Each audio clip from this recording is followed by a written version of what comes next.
This is Financially Fit Radio with Cory Sickles from Safe Harbor Wealth Advisors. Retirement isn't just about saving, it's about having a strategy that helps you navigate market ups and downs, combat inflation, and secure the future you deserve. That's why Financially Fit Radio is here to tackle your biggest financial concerns, share actionable strategies, and help you move toward your retirement goals with confidence. And now, here's Financially Fit Radio with Cory Sickles.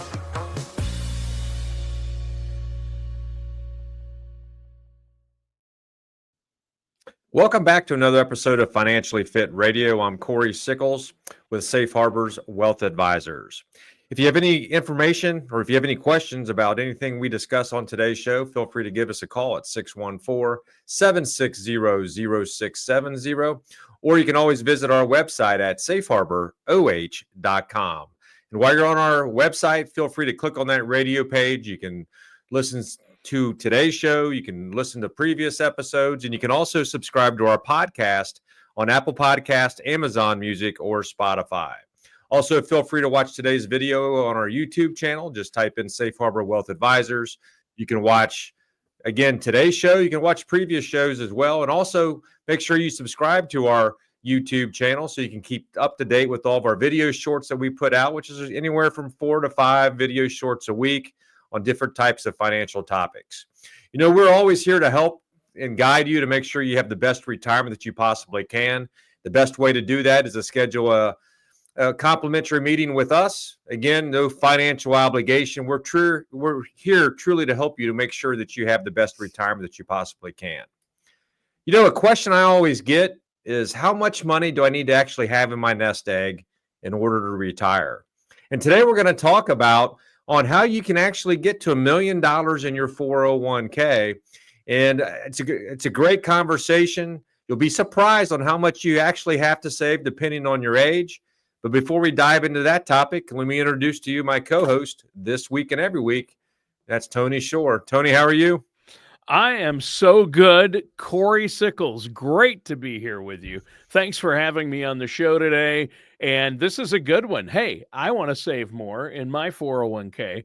So I'm going to be listening intently, taking notes today, as I hope our listeners and viewers will as well.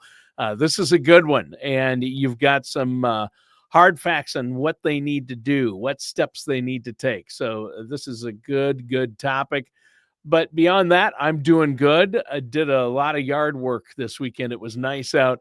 I'm trying to build steps into our hill going down to the garden, so it's easier to get down there because we have the steep hill in the back of our property or our yard.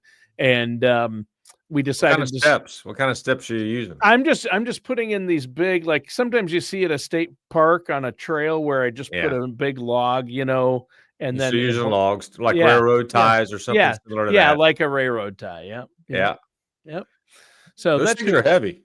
They are. I'm using a smaller version. It's not quite as big as a full-size railroad tie. Yeah. I grew up not far from a railroad out on the farm, and we used to get, when they came through and redid the railroad, they let my dad and grandpa take some of the ties. So we have stuff made out of railroad ties and landscaping all around our house on the farm. Where I grew up, my dad has that, but I'm about 3.5 hours away. I'm like, well, I could go down there and haul these heavy old railroad ties up because I know they have some still in a shed over there. But I decided, I'll just go buy some.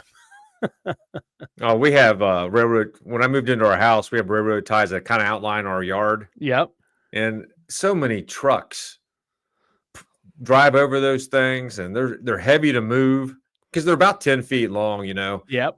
So, you know, the nice part about it is I got two 21-year-old nephews. There you go. Twins. And you know what? It's a lot easier with those two young backs to be able to move that stuff around now. I'm telling you, a railroad tie is a lot heavier than people think it is. It is. And a lot of time they're soaked in whatever. It is. Some type of oil, like for fire retardant and protective chemical so it doesn't rot. So if it's an actual used railroad tie, it's outrageously heavy. But I digress. Did you have a good weekend? Did you get a chance to get out there on the golf course? I did. You know, we've had so much more rain. Actually, I did well. We had a singles match, won that match on Sunday, and we're having a match play tournament that lasts throughout the year here. Sure. But yeah, won and advanced. We'll see how we do next time. Nice. But yeah, great. It was actually a great Sunday, and looking forward to. We have our member guest at York Country Club or York Golf Club this weekend. So I'll be golfing Thursday, Friday, and Saturday. Wow. Okay. Hopefully Nice. bring back another trophy, Tony. Yeah, there you go. That'll be great. That would be nice. That would be nice. Is that the one you were kind of talking up last year? Is this No, that'll be coming later in the year. That's a late? September one with my high school buddies. Oh yeah. That's the Jester Cup. Oh, the Jester Cup. Yeah. That's right. We'll be having some highlights on that coming up. Oh yeah. So Well, hey, we should bring Joe in here. yeah, we should bring Joe on here. Yeah. Joe, Joe are is you doing, looking. Joe? We don't want him to feel left out. No, you're doing good. I'm just enjoying the stories. Yeah, we're talking about golf. We're talking about summer. So I think you have some tips for us on summer travel and how that actually summer travel and Medicare and how that kind of all fits in together. Yeah, absolutely. After you listen to this episode and you get that $1 million saved up and you're now in the retirement age and on your Medicare, you're going to have some money to travel. So one thing that people don't necessarily, I think about when they're traveling is what happens in the case, that you get sick or there's an emergency. You're so busy with all the fun activities and things that you're going to plan. You're not thinking about, God forbid something happened or you get in a car accident, what type of, coverage am I going to have? So there's, as your Medicare breaks down into the different parts and depending on where you're traveling in the country or outside of the country, all the coverage kind of works a little bit differently. So kind of just going to break down the four basic parts of Medicare here. With your original Medicare, it's going to cover, emergency and non-emergency care if you're traveling anywhere in the United States or their territories. Now with original Medicare, like I've talked about in the past, you're going to have that co-insurance that you're responsible for. So the 20% there. But there is some protection there for you. Now, original Medicare does not cover medical care outside of the U.S. There are some exceptions where it can. I'm not going to dive too much into those details, too many to kind of talk about or too many different scenarios. But most of the time, if you're kind of traveling and you're on a cruise ship and you're still kind of in a U.S. port or, within those U.S. territories, you're going to have some of that protection there for you. Now, what a lot of people have, the Medicare Advantage plans or the Medicare Supplement plans, it's kind of dive into those really quick. So your Medicare Advantage plans, the coverage with your travel in an emergency situation like that is going to vary by your plan. Some of those plans are going to offer network coverage and some of them are only just going to be local to where your plan is based out of. But they may also include emergency care or urgent care services. The best thing to do to plan ahead with your Advantage plan is to call your carrier, reach out to your insurance agent, or even just reach out to us. Let us, kind of talk you through it, see what the coverage looks like for you. That way you can be better prepared when you're going to be traveling. And now your next basic coverage that you're going to potentially have is your Medigap or your Medicare Supplement plans. Those are going to be limited, on your foreign travel. You're going to have your protection in the United States as long as you're seeing a doctor that accepts your Medicare assignment or you're going to an emergency room. Now, I think most doctors and most hospitals are going to accept Medicare nowadays, but there are some doctors that don't. So it's always, best in any situation to verify that first. But with your foreign travel, you've got some protection dollars there, if you will. You're covered up to $50,000 in a lifetime coverage. You're still going to have some responsibility there, some deductibles. And the key here with your Medigap or your Medicare Supplement plans is the coverage is only limited to you for the first 60 days of travel. So if you're fortunate enough to be able to travel for months on end outside of the country, if you're going to get sick or something's going to happen, unfortunately, it's got to happen within the first 60 days. And then prescription drug coverage, if you're out of town and something happens and you need to pick up a prescription, or maybe you've forgotten your prescription. This has happened to me in the past. If you're in the United States, you can work with the pharmacy that's in network with your prescription and work with your doctors. You can get a limited supply of your prescriptions. sent to the pharmacy that you're at in the town that you're visiting. You can also do mail order that way too, and kind of set up the mail order ahead of time to maybe have it delivered to your hotel, or if you're staying at like an Airbnb or a beach house or something, and be able to make sure that your prescriptions are getting there in time. So, when you're traveling, obviously, stay safe, but, make sure that you're thinking about, what would you do in that kind of worst case scenario or that bad position, and, review what you have and, reach out to us if you have questions. Well, thanks, Joe. Yeah, I think that's very important. We actually get quite a bit of questions on that. I think from people that do want to, obviously when you retire, you want to travel. And I think the big question is what happens when you're basically out of your state. Mm-hmm. So that's some good information, Joe. Thanks. Yeah. Thank you, guys. All right. Well, Cory, let's dig into the main topic. I am anxious to hear about how we can save $1 million in our retirement account. The first thing, Tony, I just kind of want to, I guess tell the listeners out here and the viewers, the first part is Fidelity reported, in fact, Fidelity is one of the largest retirement plans out there, or, the biggest retirement plan providers. Yeah. And last year they had 537,000 people become millionaires. And that's a 27% jump from the previous year, which was 422,000. So what you're really seeing right now is a lot of Gen X and a lot of baby boomers that are actually been saving for quite a period of time. And now they're starting to be able to become 401k millionaires. Now, here's the one thing I want to also kind of talk about is what's some of the traits that you have to do in order to get to where you want to. And really the first one is you have to be consistent. And one of the things that Fidelity says is that you have to be consistent. And most of these people have saved over 25 plus years. That's the first part. They also on average, they save over 15% of their income. And that includes the company matches in there as well. So if you get a 3% company match, that means they're actually contributing 12% in order to get to that 15% of whatever your salary is. Here's a big one. They don't cash out during job changes. All I'm talking about is that means they're not taking some type of withdrawal in order to pay for emergencies or whatever that might end up being. They're letting that stuff grow over the period of time. And I think obviously one of the things they're going to be is they're going to be diverse and they're going to think long term. You're thinking about what's it going to be like when I actually retire at the age of 65 or 60 or whatever that might end up being, right? So one question I always get is, well, how much do I really have to save in order to meet these thresholds? We talk about compound interest all the time, Tony. The younger you are, the least amount that you have to save in order to do that. Now, obviously, that's going to be for a number of years. But let's just say you can average about 7% interest. And including your employer or as whatever, the dollar amount that you actually have to save. If you're 20 years old, Tony, you only have to save $282 per month until you're 65 in order to become a millionaire. Wow. Once you're 30, it doubles to about 580, right? Then when you're 40, now you got to save $1,270 per month. And if you're 50, it's going to jump to almost $3,200 per month in order to do that. Yeah. So the intent is the earlier you are, save.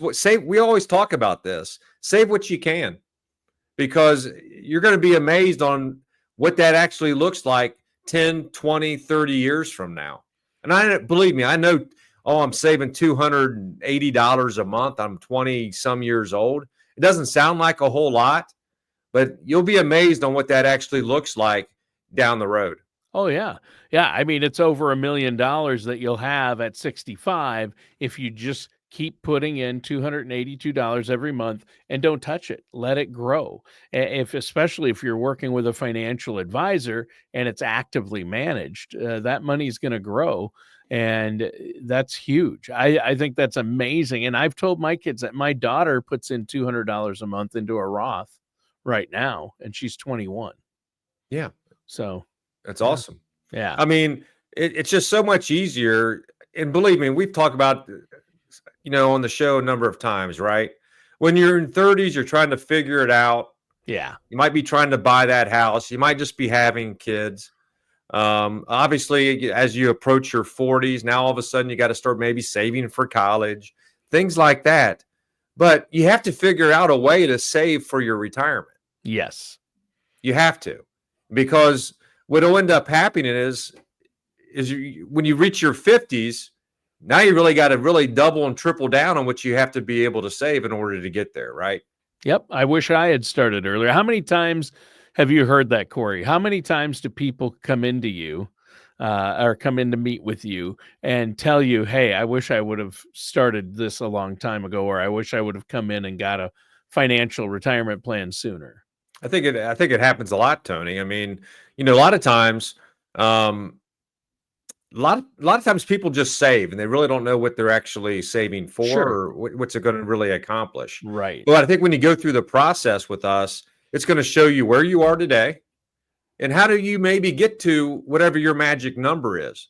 Your magic number might be 500,000, right? Or it might be $1 million, it might be 2 million. Everyone's magic number in order to save is different.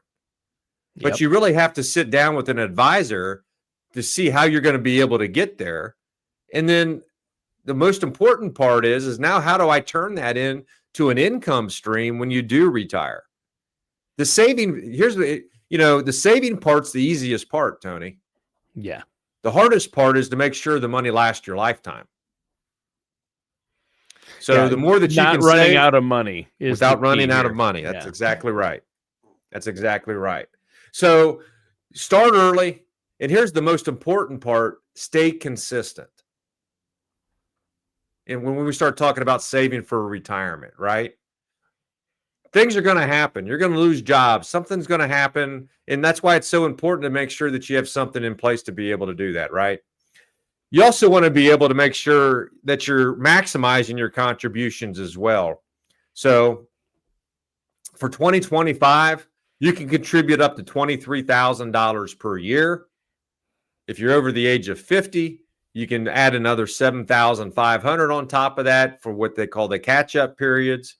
But again, the goal should be, we talk about this, you need to save somewhere between 10 to 15% overall of whatever your earned income is in order to get to where you want to. So, Matt, it's good that there's catch-up provisions too for once you turn 50, but the key is hopefully you've been putting in a consistent amount and enough already. And if you haven't, it's good to put in as much as you can. If you can max that out, that's great, isn't it? That's exactly right. And then the other part of it is when we start talking about, the contributions, right?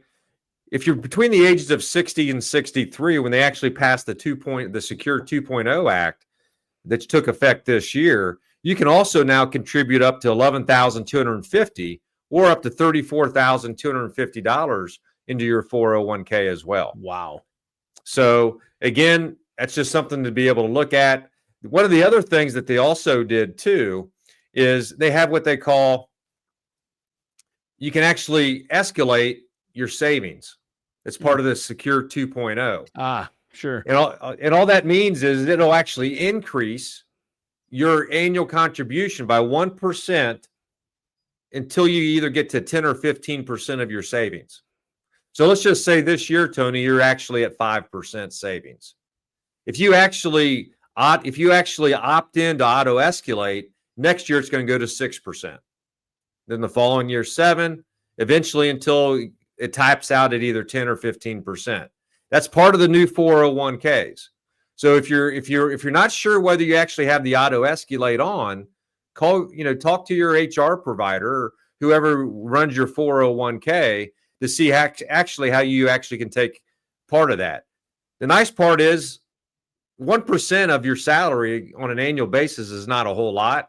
And eventually you're not even going to notice that it's actually increased, which is really what the goal of that is. Yeah, you really won't notice it. It's basically money you never had, so you're not going to miss it, especially with raises, right? When I get a raise, Cory, especially as I've gotten older, I've learned if I get a raise, I just increase how much I'm putting into my retirement account by that much or almost that much. Yep. Yeah. Exactly right. Yeah. And that way I'm maxing it out. So, Yep. yeah. That's exactly right. One of the things that I don't want to say it makes me uncomfortable, makes me unhappy, but it's when I get that phone call that says, "Hey, I need to take money out of my IRA," and they're like 54 years old. Oh, yeah. That's the time when it's really going to hurt the most too. Exactly Yeah. right. And Yeah. it's usually, well, I lost my job, or my air conditioner went out, or I need to replace my roof, or whatever that might end up being, right? Sure. Yeah. And we talk about it all the time on the show, and that's why it's so important to have an emergency fund. Ah, yes. Work with your advisor. That's something that we try to do for our clients, is have an emergency fund. Yeah. So when something does pop up, hopefully you have 6 months at least of whatever your budget is, in an emergency fund. You can actually take that out to pay for whatever emergency you truly have. That's exactly why it is. I mean, the last case scenario that you should ever do is take money out of an IRA, where not only are you taxed on it, but you're also probably going to receive a 10% penalty on top of that. And the other side is you're never going to get that money back in order to use in retirement. Yeah. Yeah. So- It's going to be hard to gain it back when you're pulling it out and play catch up again. The retirement accounts are for retirement. You shouldn't touch them Right. until you retire. And you've got to be able to find a way to make that happen, to leave that until you're ready to retire. Right. Yep, that's exactly right. Yeah. So, we've talked about, the most important part: save aggressively as much as you can. We talked about having an emergency fund, make up for that lost time, if depending on your age, where you can contribute a little bit more. Stay the course. That's so important. And here's a little action plan I just kind of like to sum up for all of our listeners and viewers out there, right? Log into your 401k account and check your contribution rate. That's the first thing I would say. Yep. Make sure that you're getting the full match.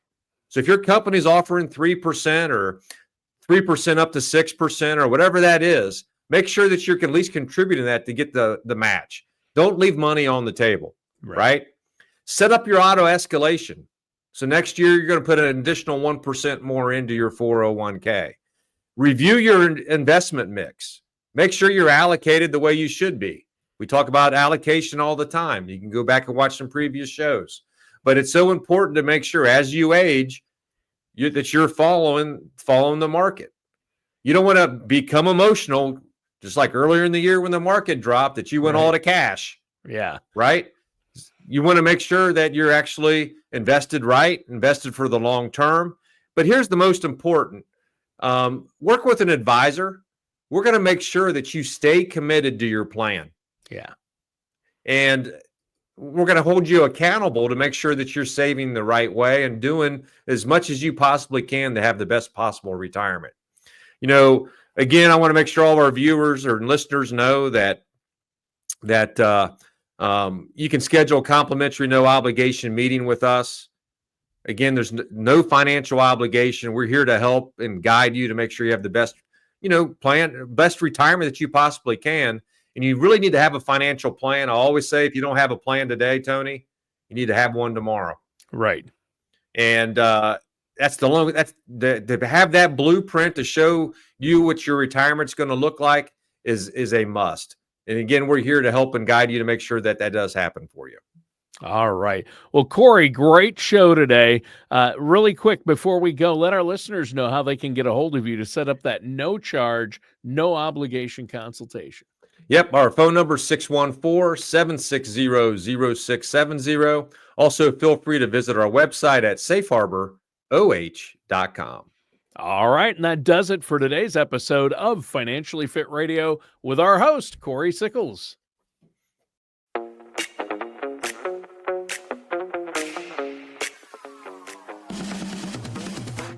Thank you for joining us for Financially Fit Radio.